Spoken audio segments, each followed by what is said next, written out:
Muito bem, continuando os nossos exercícios a respeito dos nossos dois primeiros módulos, vamos para a questão número 39. Vamos lá.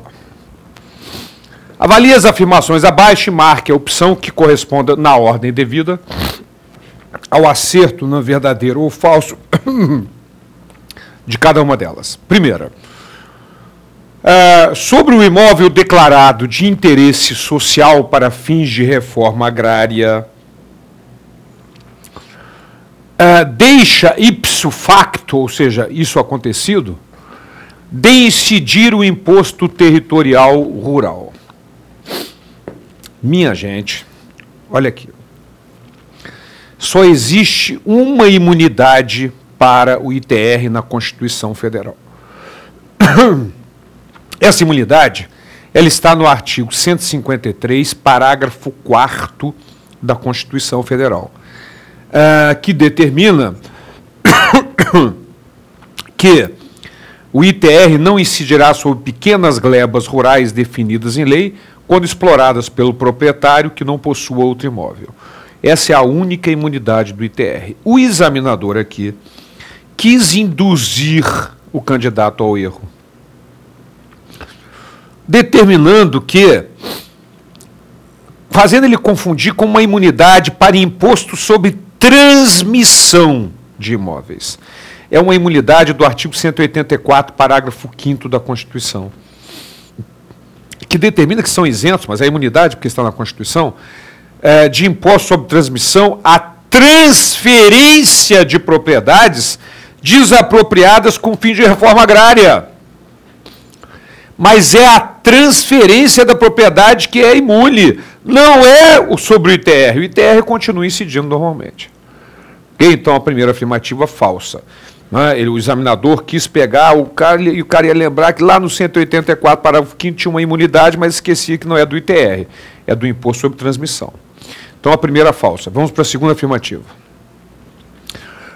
O imóvel de 100 hectares, localizado na Amazônia Ocidental, é considerado pequena gleba rural para fins de não incidência, imunidade do ITR, se presentes as demais condições. Então vamos lá, minha gente.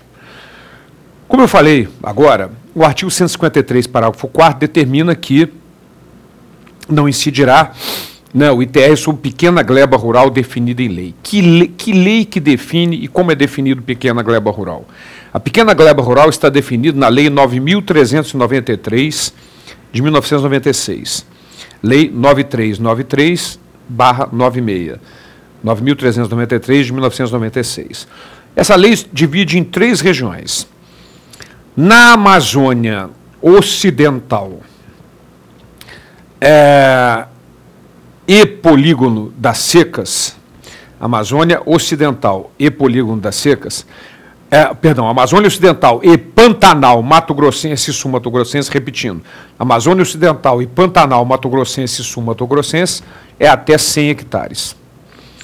Na Amazônia Oriental e Polígono das Secas até 50 hectares e nas demais regiões até 30 hectares.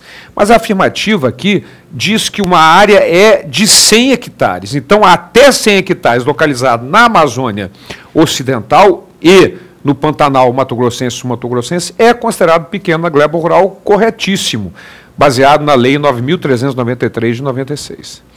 Vamos para a última afirmativa. A primeira foi falsa, a segunda verdadeira. Vamos para a última. Competem ao INCRA as atividades de arrecadação, tributação e fiscalização do ITR.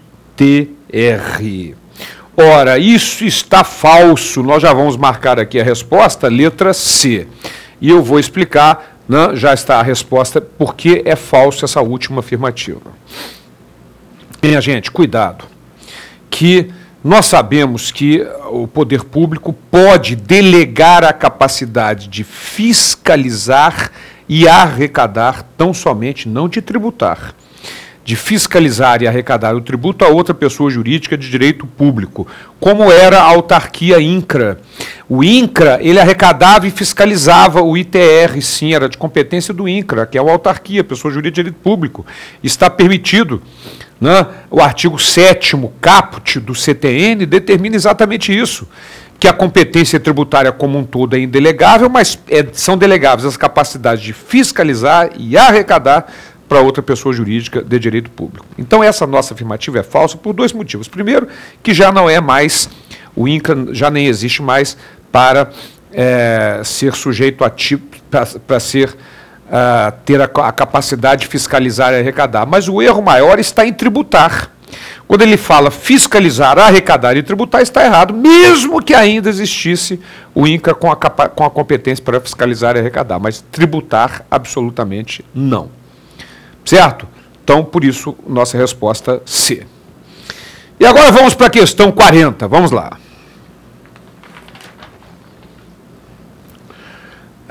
A questão 40, ela traz algumas afirmativas, né? Então, vamos lá.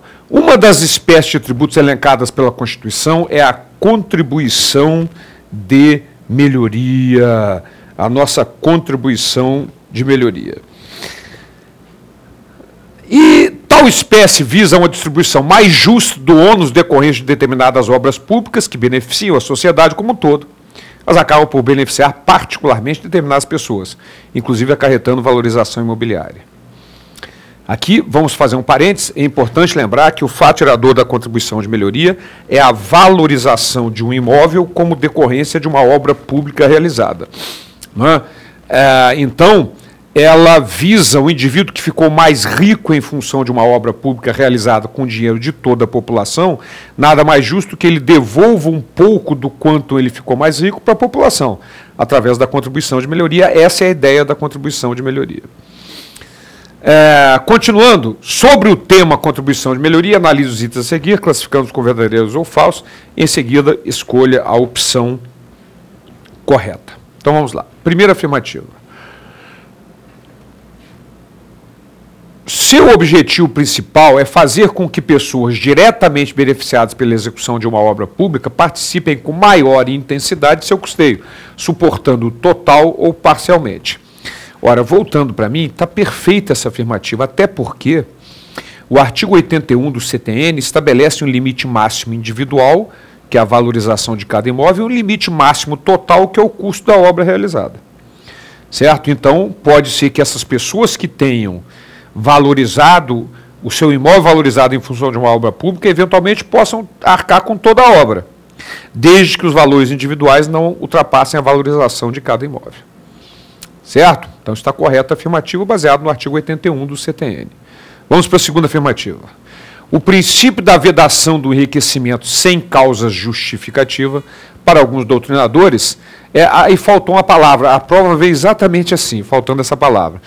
Mas a palavra justifica, né, a instituição e a cobrança da contribuição de melhoria. Isso está correto também, porque, veja só, não é vedação do enriquecimento ilícito, não é isso.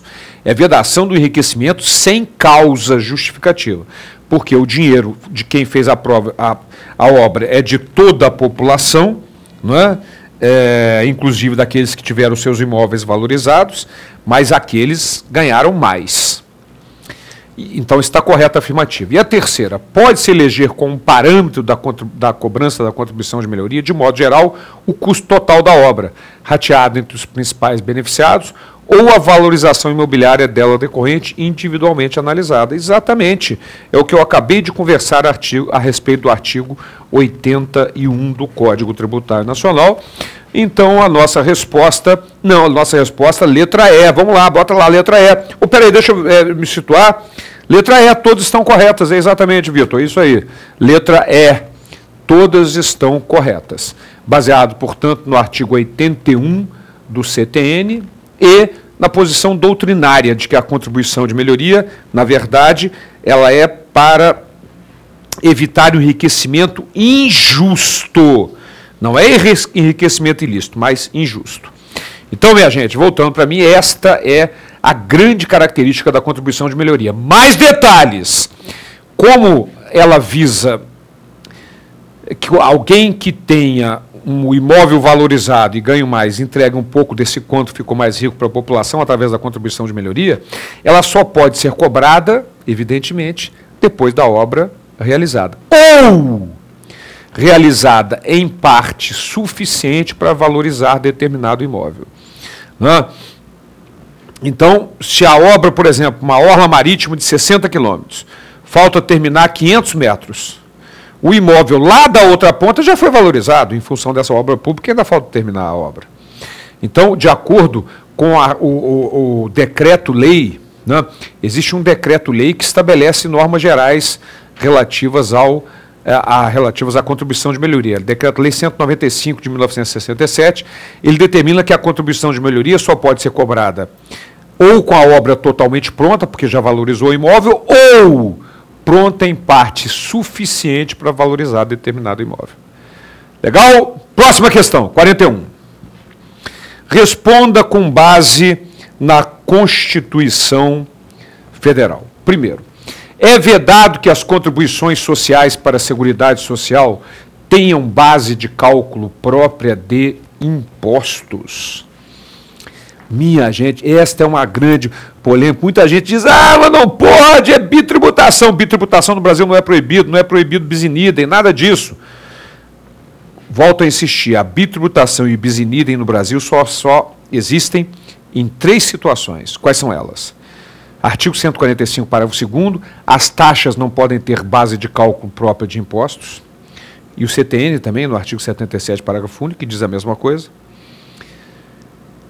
Depois, o artigo 154, inciso 1º, os novos impostos da competência residual não podem ter fato gerador e base de cálculo dos impostos já existentes.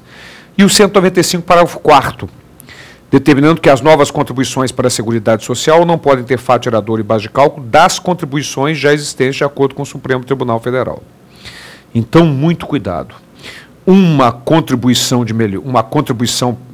para a Seguridade Social pode ter mesmo a base de cálculo de impostos sem nenhum problema. Como a empresa tem lucro, ela vai pagar imposto de renda e vai pagar contribuição sobre o lucro líquido. Não é? Então, não há impedimento nenhum. O imposto pode ter mesmo fato gerador de contribuição. Você pode cruzar.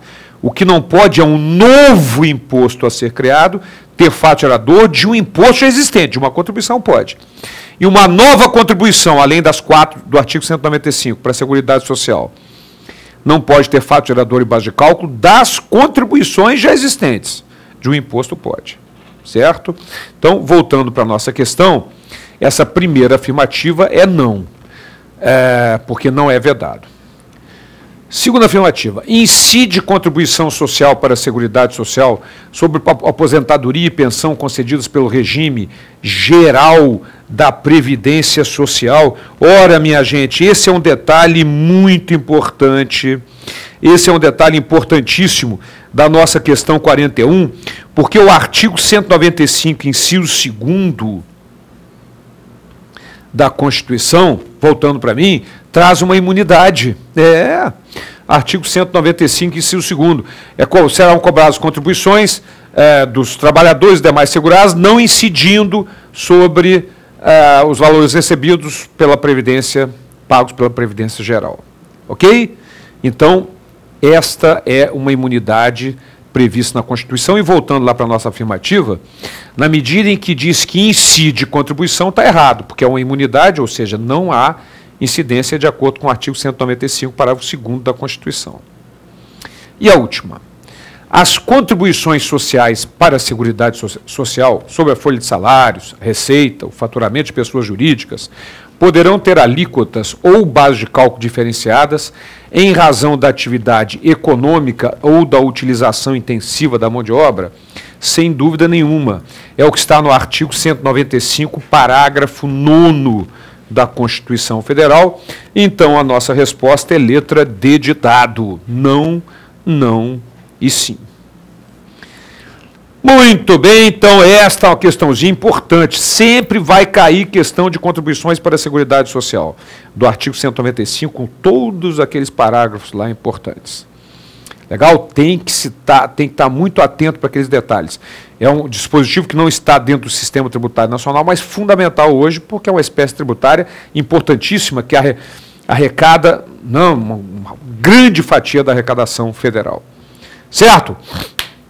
Paramos aqui, até o próximo encontro com a continuação dos exercícios. Até lá.